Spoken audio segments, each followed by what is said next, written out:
আসসালামু আলাইকুম রহমতুল্লাহ। ওয়ালাইকুম আসসালাম রহমতুল্লাহ বারকাত। জি, জি সাহেব, আমি দক্ষিণ দিনাজপুর থেকে বলছিলাম। বলেন। সম্মানিত সাহেব, একটি প্রশ্ন হচ্ছে যে জনৈক আলেমের নিকট শুনলাম যে যারা শুধু হাফেজ তারা নাকি জাহান্নামী। এমনকি উনি এও ফতোয়া দিয়েছেন যে যারা শুধু হাফেজ তারা কাফের।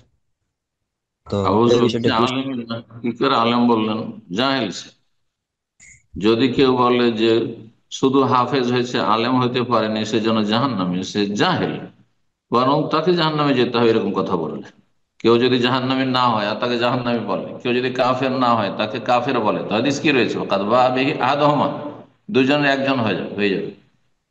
তো তার জন্য বিপজ্জনক বিষয়টি। আল্লাহ হেদায়েত দান করুন। এই ধরনের লোককে, তারা কিছু মার্কেট পেয়েছে, হ্যাঁ ওয়াজ করে বেড়ায়, মূর্খ সমাজে মূর্খরা ডাকছে তাদেরকে, কোনো আলেম ডাকবে না তাদেরকে। আউযুবিল্লাহ, হারাম এদেরকে ডেকে ওয়াজ করানো, জুমার খুতবা পড়ানো। জি, আল্লাহ হেদায়েত দান করুন। জি, তাদের অনিষ্ট থেকে আল্লাহ রক্ষা করুন।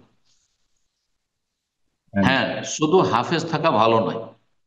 আমার কাছে শোনেন, শুধু হাফেজ অনারব, আপনি আরবি ভাষা বুঝছেন না, শুধু মুখস্থ করলেন, তো ক্যাসেটে যেমন কোরআন রেকর্ড করা থাকে তেমনি আপনার, হ্যাঁ, মেমোরিতে কোরআন রেকর্ড করা আছে 30 পারা। হাফেজ হয়েছে। শুধু হাফেজ বানাবেন ছেলেকে মেয়েকে আর তারপর জান্নাতের আশা করে বসে থাকবেন, এটি মূর্খামি। হাফেজ হইল মাশাআল্লাহ, খুব ভালো হইলো, এইটা হচ্ছে প্রাথমিক অবস্থা। এখন ওকে কোরআনের অর্থ বুঝান, আলেম বানান, সর্বাত্মক চেষ্টা করেন, জাহিল করে রাখেন না। অধিকাংশ স্যাম্পল হাফেজরা তারা দিনদারিতে খুব দুর্বল। ইল্লা মাশাআল্লাহ ব্যতিক্রম কিছু আছে যারা প্রাকৃতিক প্রাকৃতিক কলেজ ইউনিভার্সিটি পড়ে অনেকে ধার্মিক, আল্লাহ ভীরু আছে, আমাদের চাইতে পরেজগার থাকতে পারে। ঠিকই তেমনই, কিন্তু আসলে হচ্ছে যে শুধু হাফেজরা অধিকাংশ আরব দেশগুলিতে এসে বিভিন্ন অপরাধে জড়িয়ে আছে। এরা হারাম ব্যবসায় জড়িয়ে আছে, হারাম রোজগারে জড়িয়ে আছে, এরা ভিসার ব্যবসা করছে, এরা হুন্ডির ব্যবসা করছে, এরা বিভিন্ন রকমের অপরাধ করছে। জাহেল, কিছু বুঝে না।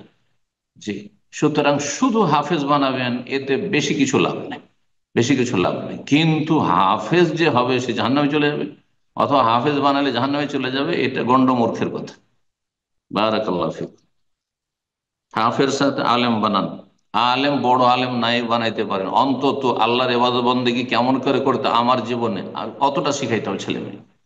যেটি ফারজে আইনের স্তর রয়েছে, ফারজে কেফার স্তরে ভালো আলেম আপনার ছেলে নাই হতে পারুক, কোরআন হেফজ করেছে, তার সাথে কোরআনের অর্থ মোটামুটি বুঝে, যেটা দিয়ে সে হালাল হারাম বেঁচে চলে, ফরজ ওয়াজিব আদায় করে, হারাম নাজায়েজ থেকে বেঁচে থাকে, এবং অন্যায় কাজ কাবিরা গুনাহ করে না, তাকে আসল দিন তাকওয়া শেখান।